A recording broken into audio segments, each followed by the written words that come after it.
This segment of the show is brought to you by the PGA Tour Superstore. See why golfers everywhere are proud to call PGA Tour Superstore their golf pro shop.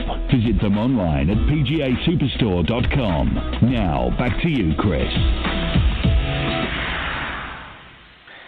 And now back with me on the French Lick Resort guest line is the voice of golf, Peter Kessler. Be sure to follow Peter on his Facebook page and on Twitter as well, at Peter Kessler. And also be sure to check out Peter's podcast. It's called Reading the Break, which can be found over on SoundCloud. And you can check it out on our homepage as well on nextonthetee.net. No one knows more about the history of the game of golf than Peter Kessler does. He's interviewed every major golf figure of the 20th and 21st centuries. When you layer on top of that his magical voice and thousands of great stories, well, then you've really got someone, and someone who is very special, and that's Peter Kessler.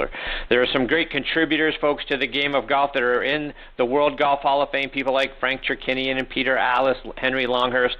Well, they need a fourth bust in there created for Peter Kessler.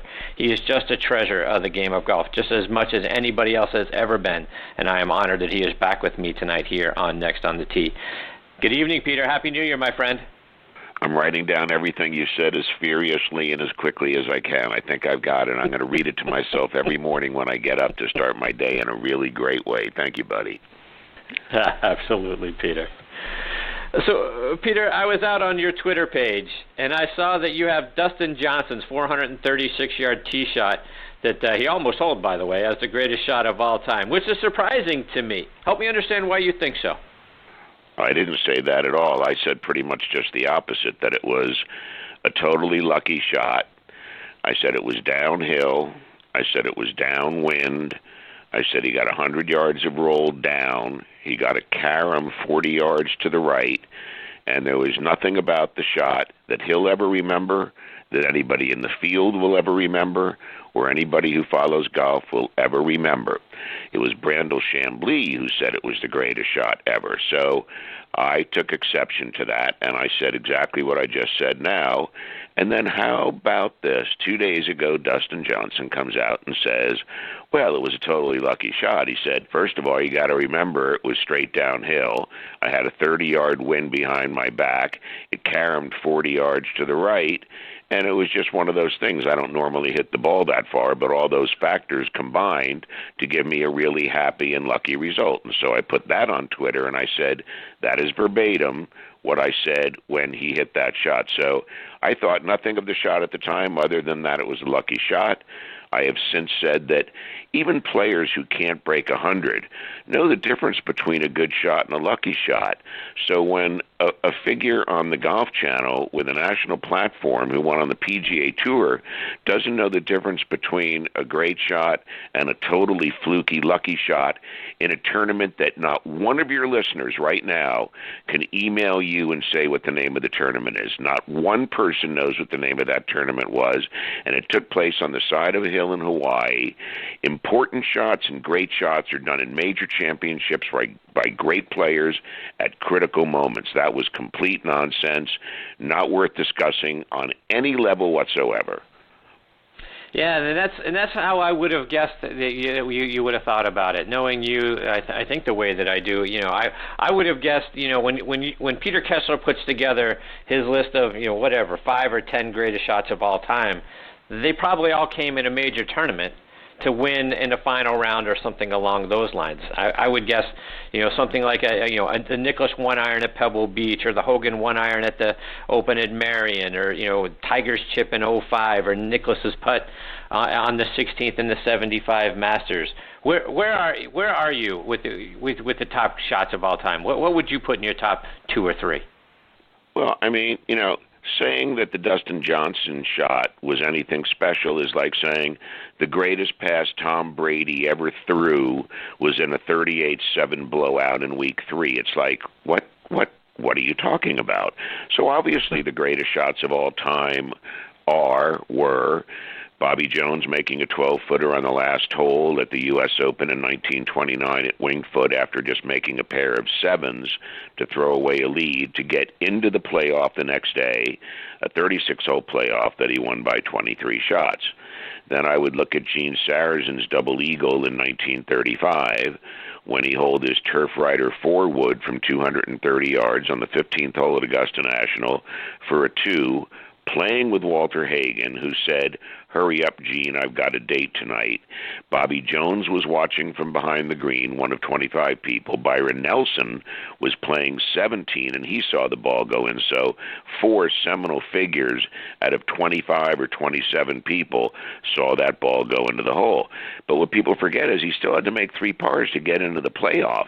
And on the 18th hole, he had to hit 4-wood into the green. None of this, sand wedge nonsense like they do today because the ball goes, hundreds of yards too far. He had a 4-wood into the last hole, had a 40-foot putt. He shook it down there to 4 feet and rattled in the 4-footer to get into the playoff, which he won the next day. I would vote for Arnold's drive on the first hole of the U.S. Open in the 4th round in 1960, which led him to birdie 5 of the first 6 holes and catapult him to a final round 65 when he was 7 shots behind to go ahead and beat a young 20-year-old Jack Nicklaus by 2 shots, who shot a 39 on the last 9 just because he didn't putt well. He was playing with Hogan, who had hit 34 greens that day. They still played the double rounds on Saturdays at the U.S. Open through 1964 when Ken Venturi won that year. And Jack told me he had a 2-footer on one of the holes on the last 9. And he saw a ball mark, a pitch mark between his ball and the hole. And he didn't fix it because he didn't want to hold up Hogan, and he missed the putt, and of course he never did that again. And I would say Jack's drive to the 90th hole at the old course at St. Andrews in 1970 against Doug Sanders when he drove it through the green on the par 4 18th and got it up and down for the winning birdie to win by a shot. I would say Jack Nicklaus's 4-iron to the 15th hole in the 1986 Masters that he hit 10 feet left of the hole and made for an eagle 3 and then went birdie and ended up winning the golf tournament. And Jack told me later that the easy thing about the 4-iron from 220 yards or so was that it didn't matter if it finished 10 feet to the right of the hole or 10 feet left of the hole. And I'm thinking, who's good enough to hit a 4-iron within 10 feet of their target? And I've mentioned that to 24 pros, and they all said, man, I can't do that with a lob wedge. How do you do that with a 4-iron over water with the sun in your eyes and the golf tournament on the line, and you're 46 years old, 10 feet either way because the putts were equal in difficulty? That's why it didn't matter if it was right or to the left. I would nominate Sandy Lyle's 7-iron from the fairway bunker at the Masters that he hit to 15 feet and made the putt, won the golf tournament. I would say Nick Faldo's 2-iron on 13 in 1996 in the final round against Greg Norman. The tournament was still undecided, even though Nick now had the lead. He had picked up the 6 shots plus that he was behind at the beginning of the 4th round, and he had a very severe downhill side hill lie. And we talked about the shot because at first he took out 5-wood, and I said, so why didn't you hit it? And he said, I don't know. He said, I got over the 5-wood, and all I could see left was OB, and all I could see right was the water. So I took out a 2-iron, and I thought that I could hit that in the middle of the green. I said, but isn't that a harder shot club to hit, downhill, side hill lie, than a 5-wood that's got a lot more loft and a lot more forgiveness? And he said, yes, but I couldn't get the OB or the water out of my mind. I would take Tiger's chip to 16 in the final round of the 05 Masters, where he looked at the shot over for 5 minutes and picked a shot. He later told me that there was the size of a quarter, and he said he actually landed the ball on the spot the size of the quarter. Certainly one of the greatest shots ever hit.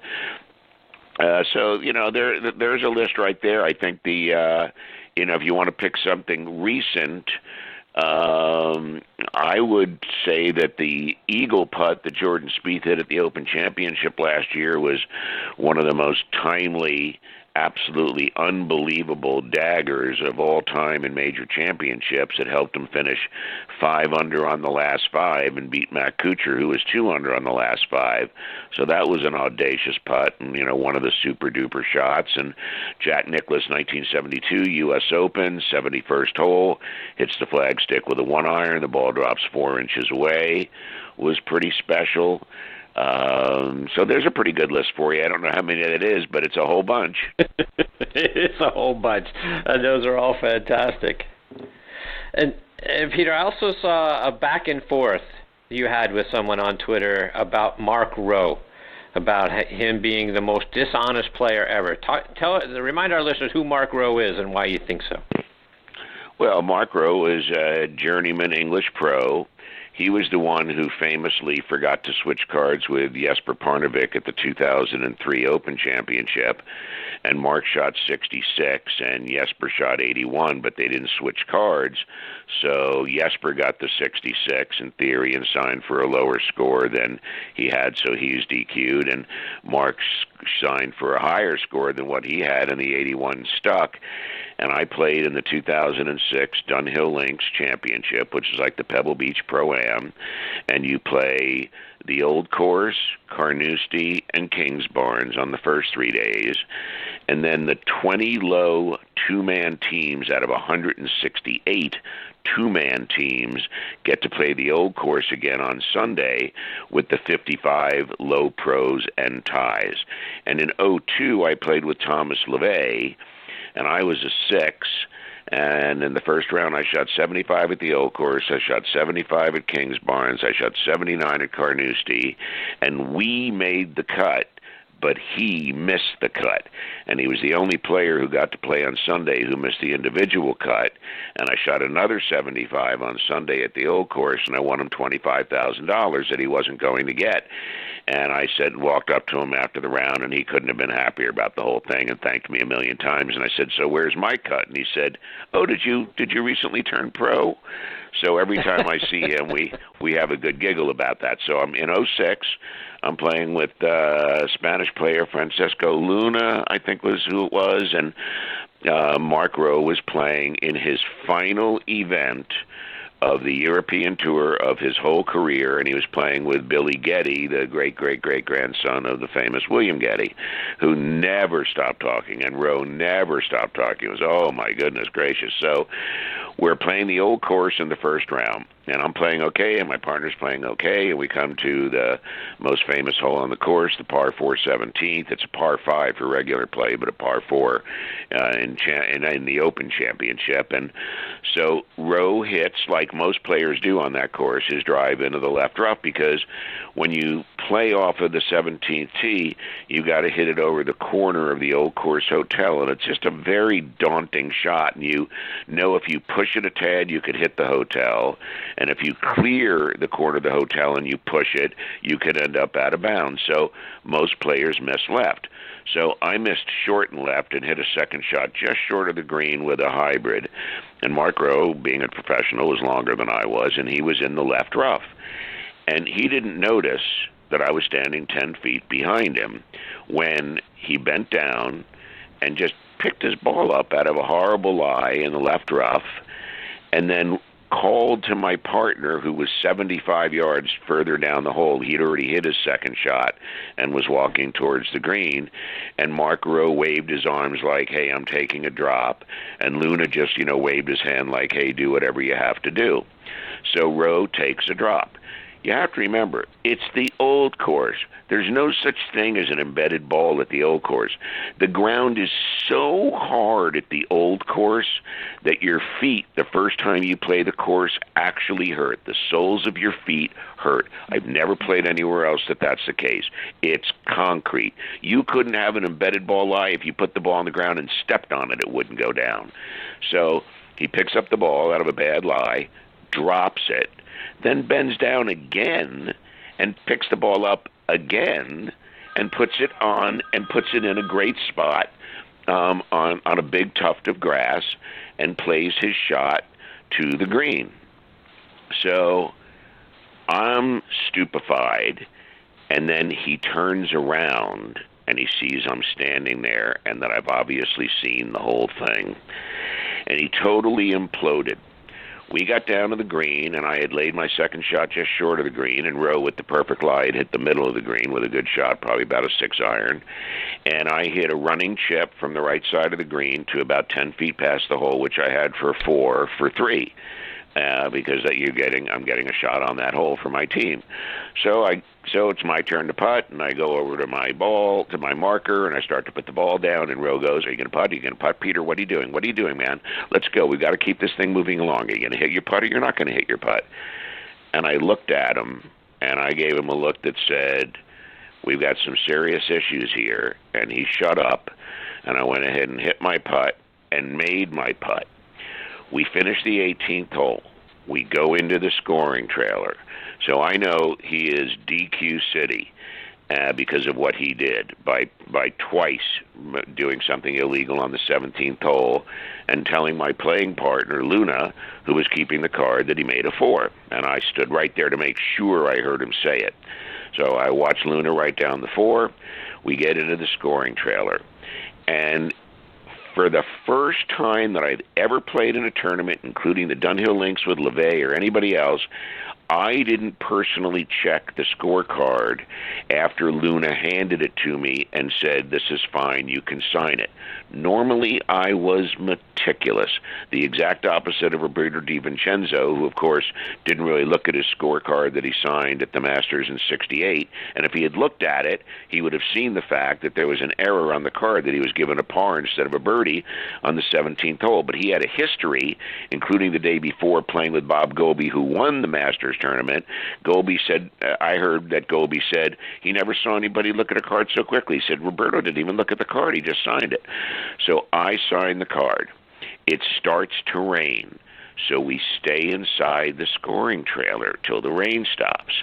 The woman who's got the cards, the official scorer, is sitting there looking at our cards, checking the hole by hole, and it gets ready to stop raining, and you can feel it letting up, and all of a sudden she said, "Everybody stay where they are, nobody move." And we all said, "What's up?" And she said, "There's something wrong with your scorecard, Peter and Mr. Luna." And I said, "What's the problem?" And she said, "Well, it looks like 2 holes have been juxtaposed, and I can see erasure marks, and 1 hole was erased and put in a number that was made on a different hole, and the same thing happened on that different hole. They put the score was transposed with another hole. So if you sign that card and you leave the scoring trailer, that's the key here. If you leave the trailer, then it's a done deal.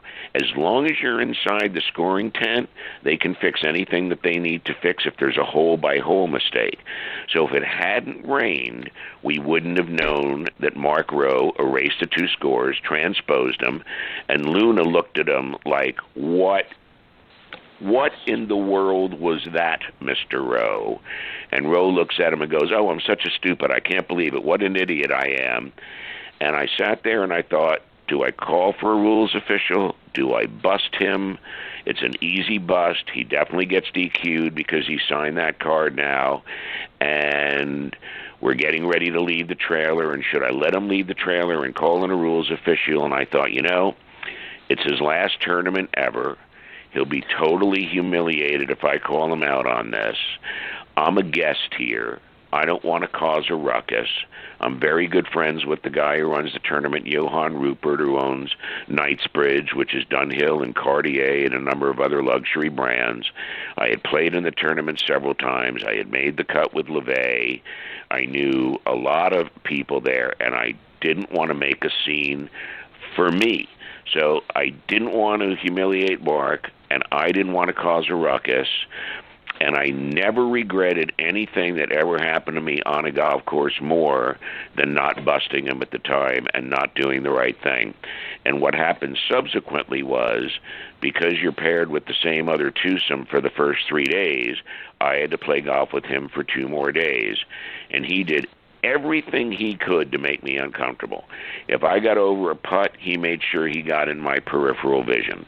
If I asked him to move the putter, to move the ball, one putter head one way or another so I could putt without touching his marker, he would take the whole putter, and he had like a 48-incher, and he would do it with the length of the putter instead of the head of the putter, so that when he went to replace it, he replaced it 3 and 4 and 5 feet closer. He just moved the shaft to the right or the left, depending on how he could get closer to the hole.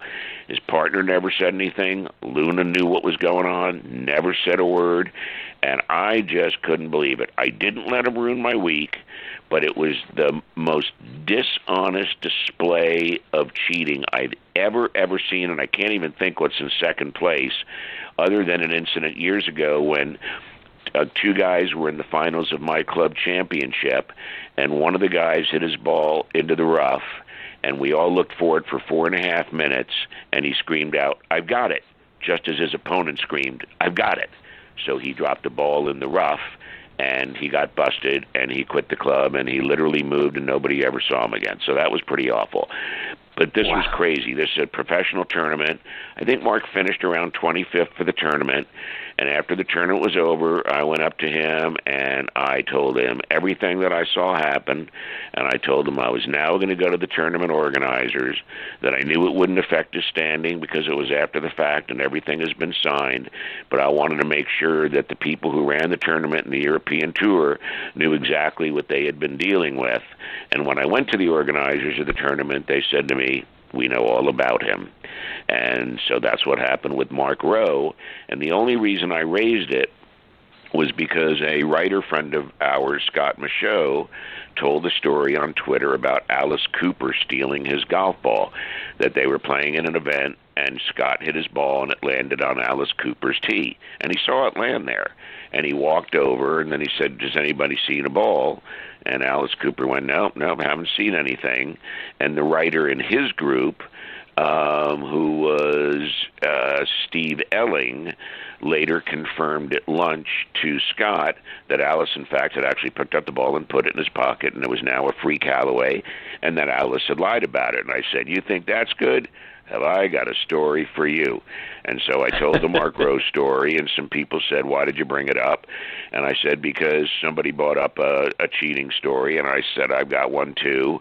And I said, and I made it public at the time to the tournament organizers, and I said, and it's 100% in my book, and I pray that Mark Rowe will come after me in some way when he sees this thing in print, or when he hears that I put it on Twitter. I just defy him to come into my direction, and I welcome that so much. Interesting story, Peter. You mentioned book. You've talked in the past about writing a book and putting one together. It sounds like it's coming to be more and more to fruition. It's the weirdest thing, Chris. You know, I banged out about 50 Word document pages in early June, and then I just got stuck over the summer, and I couldn't figure out where to go next, and I couldn't figure out what to do next, and I had so many options, and I had writer's block, and I've been working on another project that wasn't going as well as I wanted, so you really need peace of mind to write, and I've done everything in golf. I've written, I've created, I've hosted, I've produced, I've directed. I've made infomercials, I've made commercials, I've made DVDs, I made 1,300 television shows, I made 1,700 radio shows. I mean, there isn't anything that I haven't done, literally, of any job that you can do in the sport. Wrote long-form interviews for Golf Magazine, some of which were particularly highly celebrated, like the one with Phil Mickelson, where he said Tiger was stuck playing with inferior equipment, which got a big rise in the golf community, and just before Phil won his first Masters in '04. And writing is the hardest thing. And then I decided to start doing Twitter, and I decided I was going to create a Twitter character for myself, a much edgier version of my normal day-to-day self, much like the way I just described the Mark Rowe story, which I'm sure was a little edgy because it was a really uncomfortable thing and it upset me very much. So I thought, okay, I'm going to create this character. And I'm friends with Sean Connery, and when Sean and I first met, the first 20 minutes that we met, there was nobody else there, and he started to tell me he knew exactly how I did my TV shows. So this is going back 15 years. He figured out how I was going to write the show. He knew that I even practiced certain sentences out loud. But he characterized me as an actor who was a golf savant. He said, "You've created a character." He said, "You're not an interviewer." He said, "You've created this incredible character to handle all these situations and all these people." And he said, and it was brilliant. And so I decided, well, I'm going to create a character on Twitter. So I decided to come up with the edgiest version of myself and sort of a jerk sometimes, except when it's golf history, in which case I just lay it out for people to get it because I know quite a bit of golf history. And so what happened was I would get all these people in my face after I started making these edgy tweets, and it would remind me of a story. You know, like somebody would say something about Mo Norman, and I'd go, oh, I forgot that story. And I'd make a little note as I was tweeting for like 90 minutes. So after like 90 minutes of tweeting and responding to all the stuff that was, you know, just coming at me after I would say something, was starting to remind me of other stuff. And after 90 minutes, I would have like 10 notes on a piece of paper. I would get off Twitter, and I would come upstairs, and Twitter makes you be sharp with your writing because you've got a limited number of characters, or it makes you be something. You either have to pick a point of view, you either have to develop a character, you either have to explain golf history, you either have to take down Brandel Chambly, which is a great pleasure, even though he's a friend of mine. But, you know, people write to me and go, Brandel just said this, you're the only one who can answer him. You got to do it right away. And I'd go look for his tweet, and then I'd get right in his face. And so it's been helping me with my writing. And so I've been writing more, and like the prologue, which was 8 pages, is now like 23 pages. So can't end up working out like that because 23 pages of Word document writing is like 40 pages in a book. And a few publishers said you want to do 80,000 words, which is 300 or 350 pages of a book. And I'm a little bit more than halfway there now. And I've got a huge list on my phone, of little things on that little notepad they have in the iPhone and on legal yellow pads. And so each day that I do write, which is not every day, and I'm still having some issues about the discipline of writing and just sitting down and doing. I mean, there's no getting around it. You put your fanny in the seat and you do it and you do it and you do it. Now you either write for 3 hours or you decide you're going to write X number of pages, but you set a goal, and I've talked to a million writer friends of mine, and they all have a different way of doing things. Some guys write 1 page a day and know that if they do it for a year, they've got a book, 365 pages. Other guys like Jim Dodson write for 3 hours, and then he goes on the porch, and smokes a cigar and has a drink and forgets about it until the next day. Another friend of mine said, whenever you start writing, just keep writing, just keep writing, just keep writing. Don't worry if you've already repeated it in another chapter because you've gone back into a chapter. He said, go, go, go, go, go, go, go, go, go. And he said, then you put it on the windowsill overnight and you come back in the morning and you take a look at where you are and then you figure out what you need to rearrange. He said, but once you're on a roll, don't do anything to stop it. And he said the hardest thing is to not go back and fix punctuation and typos. He said, so some people do and some people don't. I do. I can't go if I don't fix the stuff that I just wrote. And but I'm learning the windowsill technique. And so the book's coming along, and it's a lot different than I originally intended. It's got tons of stories, but it's got some edgy stuff like the Rowe stuff. And it's also got, I spent 2 weeks with Sean Connery playing golf, so I've got all kinds of great Bond stuff about the women, about all sorts of cool stuff. And Sean was a wonderful golfer. He was an 18, where he was about 70 and 71 the 2 years we played, but he would always break 90 with his 18.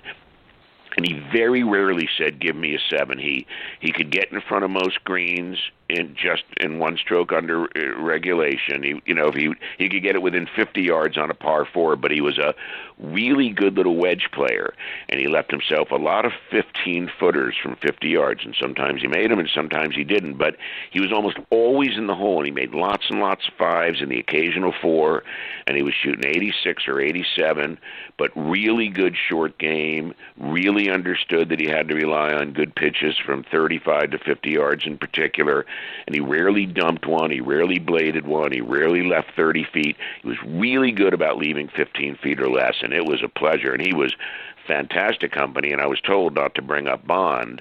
But after he blew smoke at me for 20 minutes, literally gushed, he said, I'm your biggest fan. I'm thinking, what is going on here? So as soon as he did that, and we shared a cart on the first tee, we got off the first tee in the cart, and I said to him, so 00, and nobody's apparently ever called him 00. So I said, so 00. Who is the greatest Bond chick of them all? And he gave me a look, and we talked about it for the whole round. So and then my host, who had invited me to play with Sean, heard me call him 00, and he just about went apoplectic. And he said to me, "You can't call him that." I said, You ask Sean if it's okay if I call him 00, and I'm sure you're going to get a Peter can call me anything he wants answer. We've got a mutual respect between us, and we did, and it was very, very cool. So I'm not going to ask you to reveal it because I want everyone to buy the book once you're done with it. Can you say who the girl was? I mean, you don't have to talk, but are you going to say who the girl was in the book? The only thing I'll give away is at one time you also dated her. So if you can go ahead and figure that out, then you can tell everybody who it was.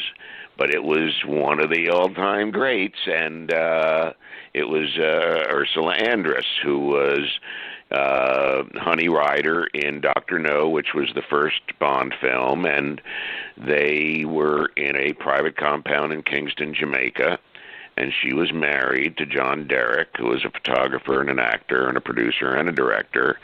And Derrick broke into the compound one night and discovered Sean and Ursula, and it was a very interesting scene, the rest of which you'll have to read about.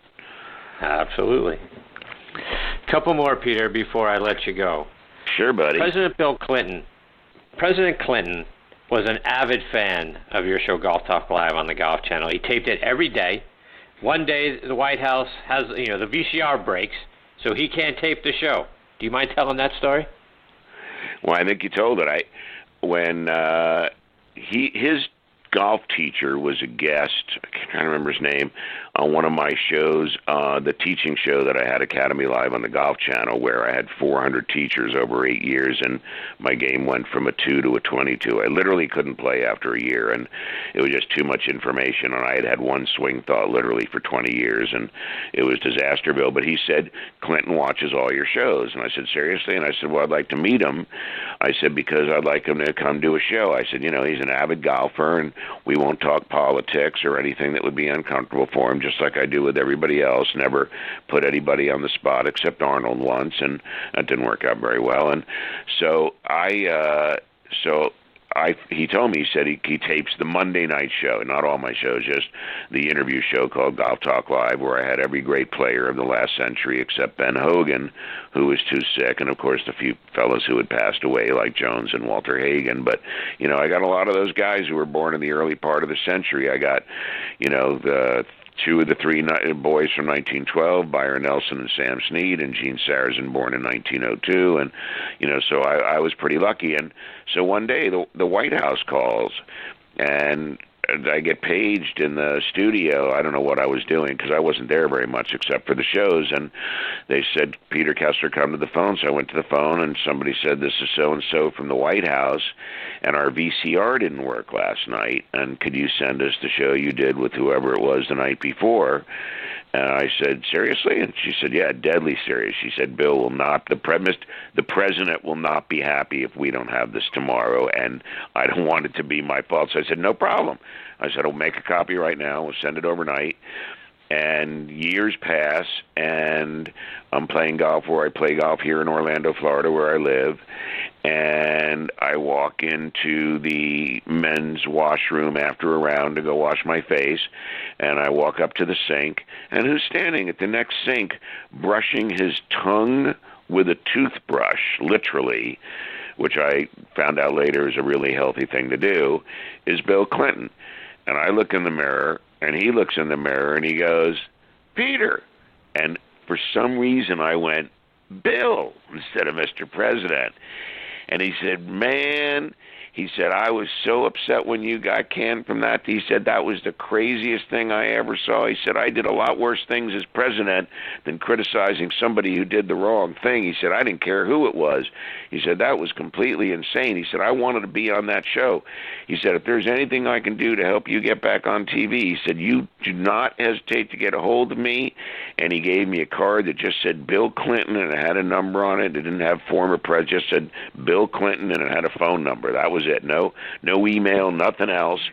And he just went on and on and on, and I love that show so much. And he said, are you as nice a person in real life as you made yourself out to be on TV? And I said, nobody's that nice. Are you kidding? I said, I said a lot of it was me, of course. It was the best sides of me, but it was kind of a character that I created. And then I told him about my conversation with Sean. He said, I love to play golf with 007. He said, I started to call him 007, and he looked at me, and I went, seriously? I said, I called him 00, and he laughed. And he said, well, he probably thought you did a better job than I did. So we had a really good laugh about it. So, so if I ever get the shot, I've still got that card. I don't know if that number's good, but we'll dig that body up, and we'll get him, and we'll talk about golf. We'll talk about golf. Sean's too old to do it now. He's almost 90. He's not doing so good.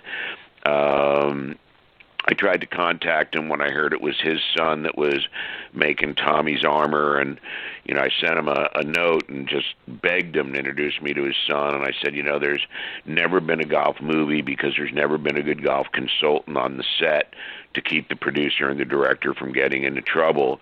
And I said, and I can be so helpful. I said, especially the period we're talking about here from 1865 to 75. I said, I just know it cold, and and I promise if I'm not the leading expert, I'm certainly one of the top three, and I can really, really, really keep your son out of trouble. And I didn't hear back.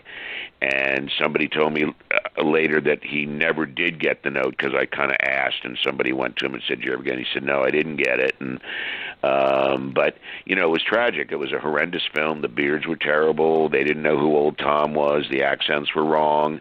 And when young Tom Morris hit a 50-yard shot with what looked like a 6-iron face without grooves from deep rough to a green, and it spun back violently, I kind of threw up in my mouth because there's no such shot in golf as that, taking a straight face club, hitting it 50 yards and spinning it back with no grooves on the club face out of long grass to a green that's fairly flat, not even sloping back towards you. And I just, I just, like every other golf movie, there's never been a good golf movie of any kind whatsoever. Caddyshack is a comedy in a golf setting, and it was a wonderful film, but I don't think of it as a golf movie. And the only good golf scene that there's ever been in any movie, and I've seen, well, there's a lot of them I couldn't get past the first few minutes. The Adam Sandler thing was embarrassing. Kevin Costner in Tin Cup, when I saw he was wearing the same T-shirt that James Caan had in Godfather 1, that wife-beater T-shirt, I said, I can't watch this anymore. So there's a lot of them I didn't make it past 3 or 4 minutes, but the only great scene is the scene in Goldfinger with Sean Connery as 007, and Gert Frobe is Goldfinger. And the reason the scene worked, in addition to it being brilliantly written, was because they were recreational golfers. They were like 8 or 10 handicappers, and they looked like 8 or 10 handicappers. So it was believable. You look at the Glenn Ford movie, Follow the Sun, as Ben Hogan. He didn't play golf. He was walking in pain with a limp before the accident. He had a hat that was 3 sizes too big. It was so horrible, so embarrassed for everybody that was in it, and every movie since then too. It just absolutely, The Legend of Bagger Vance, Matt Damon was in. I played with Matt during the filming of that movie. He shot a 130, and that was with a lot of give me a sevens. I mean, this could have been like a serious get me an abacus to figure out this freaking score. I mean, he swung like a little girl. He was the nicest guy, though. I got to tell you, he was a horrible golfer because he never played golf before. He started playing like 2 days before, and would have shot 132. But an interesting thing happened with Matt Damon. We went out to dinner at a really nice restaurant, maybe 6 or 8 of us, 10 of us perhaps, and the waiter came to the table and wanted to present the specials. And a few people kept talking as the waiter started to talk. And Matt said, "Shh, let the man make his presentation." And I was so impressed with that, and the server said, we've got this and we've got that. But I just thought that it was so cool, and I was one of the ones who was quiet because I had the same philosophy as Matt Damon. When somebody's making a presentation, you let them have their performance. And a waiter is, in part, a performer when he gives you the specials and tries to charm you and to get your evening off to a good start and to be engaging and smile. And Matt Damon made sure that the waiter in this restaurant got the full opportunity to make his presentation and act out his scene. It was really just the most lovely gesture. So, Peter, through the course of the stories, you mentioned back on TV, right, when you're talking about President Clinton in the conversation. You know, last year, I put out a list of 5 things that I was wishing for in 2017 and around the game of golf, right? And right at the top of the list was Peter Kessler back on the airwaves. And I've put my 2018 out there, and it's still right at the top of the list. Peter Kessler back on the airwaves. Are we getting any closer? Well, every year for, say, the 6 or 8 last years, somebody comes to me every year and says, would you like to do TV shows again? And, of course, I say yes. It's pretty much the only thing I'm good at. And so you need 2 things, of course, as you know better than anybody. You need distribution. You need a channel, a network, a home, something, a place to broadcast from. And you either need investor dollars so you can shoot new shows, or you need some ad sales in advance so you can shoot some stuff instead of trying to take it out of your own pocket, banging out a bunch of shows, getting up the number of people who watch your stuff, and then going to advertisers. That's a heartbreaking no-win scenario. So every year it falls apart. But this year I ran into a couple of guys who have the wherewithal on distribution and the potential for investor and or ad dollars, and we're still early in the process, and it could be a really cool web presence or it could be a TV presence. I'm not sure at this point, but if it comes to be, one of the things that they will do is ask me to do shows like I used to do, an instructional show and an interview show, and probably this time with golfers and celebrities who play golf like Bill Clinton.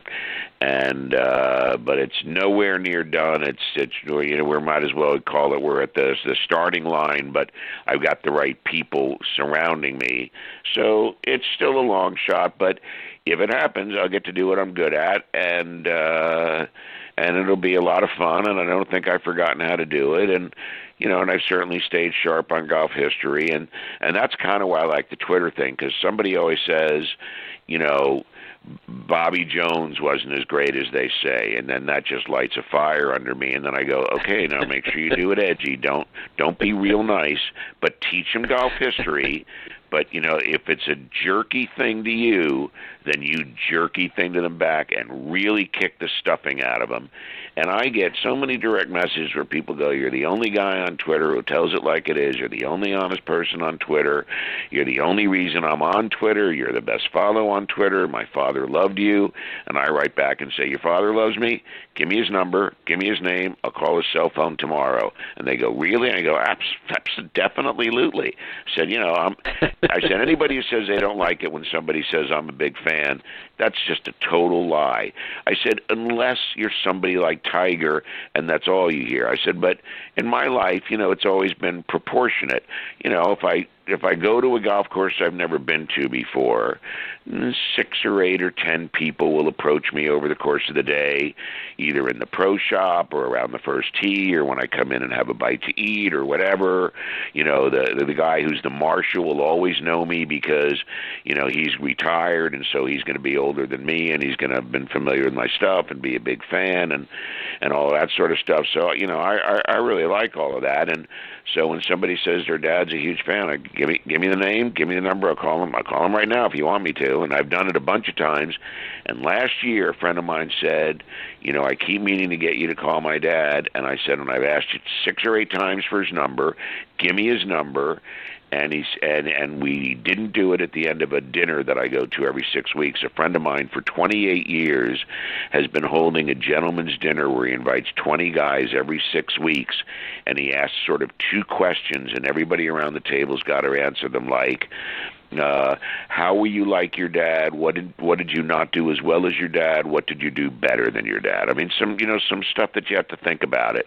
And we go around the table, or what do you want your obituary to say? And I said, I want mine to say, he was a man of many possibilities, most of them brilliantly realized.